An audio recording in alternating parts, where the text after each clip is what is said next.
For years, Galaxy7 believed humanity was gone forever. No human ships, no human colonies, no human noise. It was as if Earth had vanished from the stars. Many alien leaders even joked that humans were only a short-lived mistake of evolution. But everything changed in one single moment. A strange signal suddenly hit every major communication tower in Galaxy7. It did not travel like normal waves. It appeared everywhere at the same time, sharp and perfectly controlled, as if the sender stood next to every receiver. The alien engineers checked their systems, thinking it was an error. But it was not an error. It was a message. Clear the path. Humanity is returning. High Lord Vorax of the Dravani Alliance stared at the glowing message with wide, shaking eyes.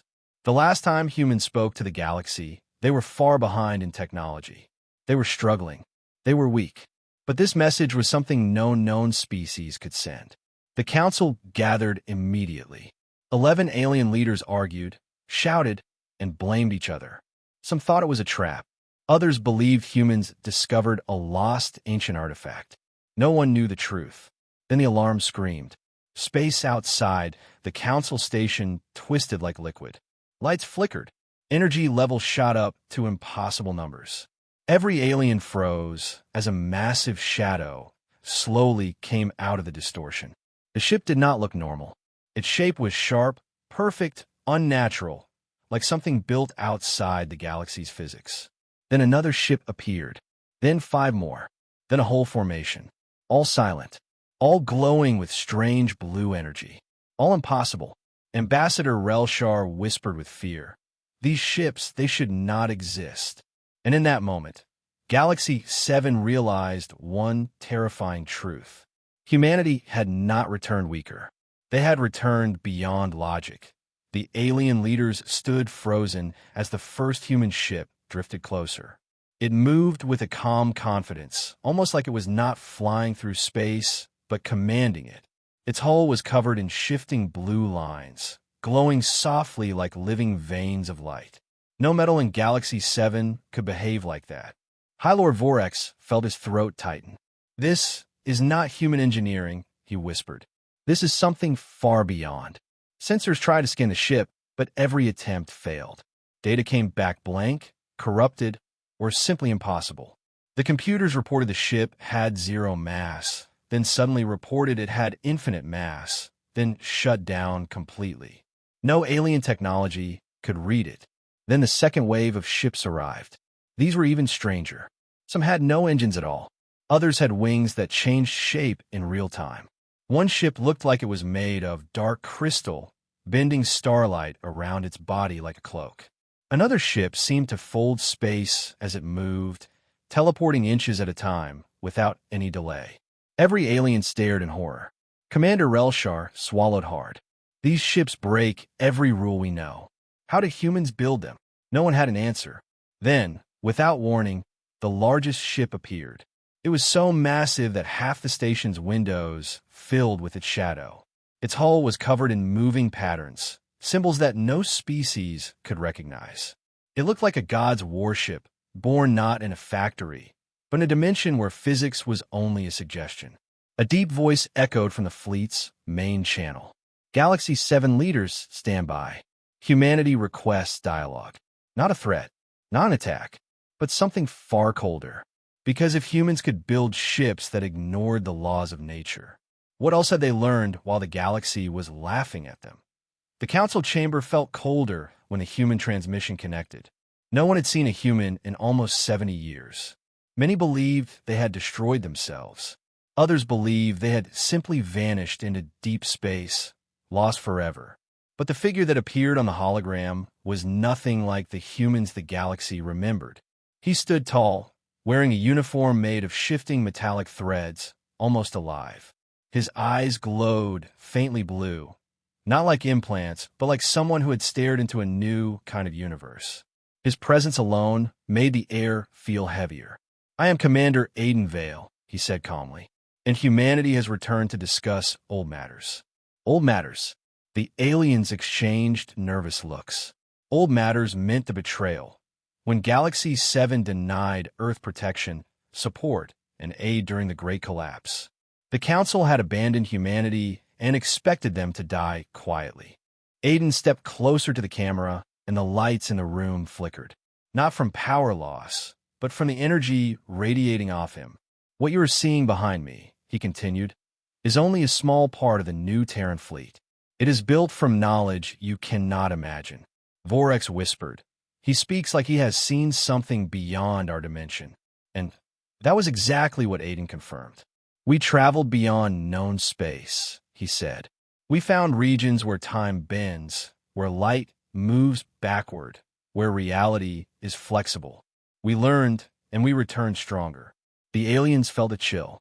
A species once mocked as weak had stepped into places no civilization dared to approach. And they survived. Aiden's voice became sharper. "Now we must decide whether Galaxy7 will face us as allies or as obstacles." The last word echoed like thunder. Obstacles. The Council realized that humanity had not come back seeking peace. They had come back to rewrite the galaxy. A heavy silence filled the Council chamber. Every leader stared at Commander Aiden Vale's hologram, unsure whether to speak or remain quiet. His presence felt like a storm waiting to break. Even the air seemed tense. Aiden raised one hand, and the human fleet behind him shifted formation instantly, like soldiers reacting to a single thought. It was too perfect, too synchronized. No alien military had ever shown such control. "I will speak clearly," Aiden said. "Humanity does not seek war, but we will not tolerate deceit, betrayal, or fear-based policies any longer." The Dravani ambassador leaned forward. "You accuse the Council of betrayal?" Aiden's expression did not change. 70 years ago, humans requested protection from the Ziru swarm. The Council refused. "You called us a minor species not worth resources."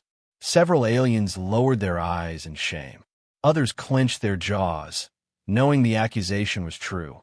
Aiden continued, "We survived without you. We grew. We evolved.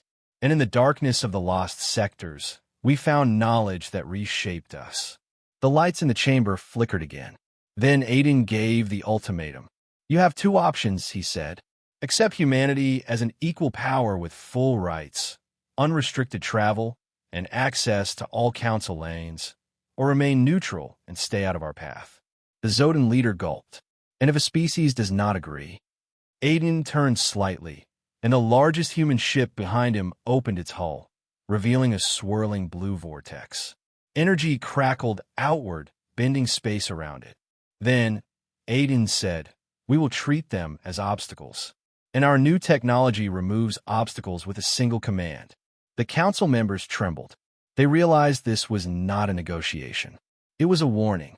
Humanity had returned not to beg, but to decide the galaxy's future. The Council members whispered among themselves, terrified but desperate.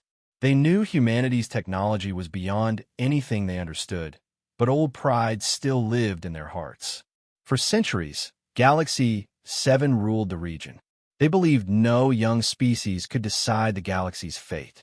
So they made the worst decision possible. High Lord Vorex stepped forward.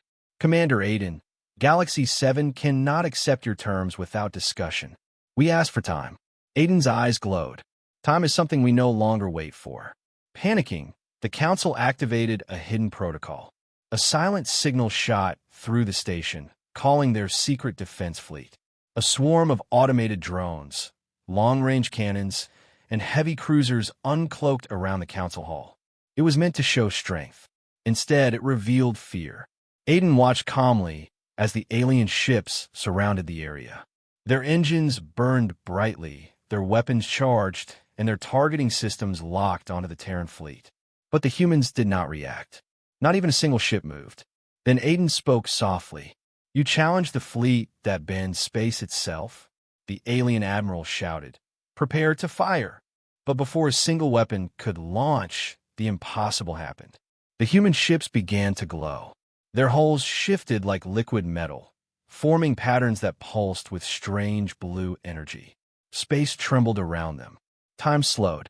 The alien targeting systems broke instantly, unable to lock onto ships that were no longer fully inside normal space. One alien cruiser fired in panic. The shot bent. The beam curved around a human ship and vanished into empty space as if reality itself refused to let it hit. Every alien froze in pure terror. Aiden's voice echoed again, calm and controlled. This was your final mistake. Galaxy-7 realized they did not bring a defense fleet. They had brought victims to a battlefield they no longer understood. The council chamber shook as the human fleet reached full power. Blue lights spread across the Terran ships, bending space like soft fabric. Every alien captain panicked, trying to retreat, but their engines refused to respond. Their ships were trapped, caught inside a field humans controlled completely. Commander Aiden Vale stepped forward on a hologram. His calm voice cut through the fear. Galaxy-7 leaders, this is not revenge. This is correction. The alien commanders expected destruction. They expected their ships to explode, collapse, or vanish. But none of that happened. Instead, the human fleet emitted a silent pulse. In 1 second, every alien weapon shut down. Every missile disarmed. Every energy cannon powered off. Their entire defense grid went dark, as if someone erased it with a single thought. Gasps filled the chamber. "What have you done?" Vorex whispered. Aiden answered, "We removed your ability to harm others. The galaxy will no longer suffer because of fear-driven empires." Then the largest Terran ship opened, revealing thousands of drones, small, silver, and glowing. They spread across the star systems faster than light. Wherever they went, they neutralized weapons, disabled illegal fleets, and repaired damaged colonies. Humanity was not here to conquer. They were here to reset the galaxy. Aiden's voice echoed one last time. Galaxy-7 will now operate with equal powers. No species will be abandoned again. No species will be ignored. Humanity stands as guardian, not ruler. The aliens stared, stunned. A power far greater than them had returned, but not as a tyrant. As a protector, the human fleet slowly turned, engines glowing like newborn stars. As they left, Vorex whispered the truth all of Galaxy-7 now understood. Humanity did not return to join the galaxy. They returned to save it. And from that day forward, the galaxy changed forever.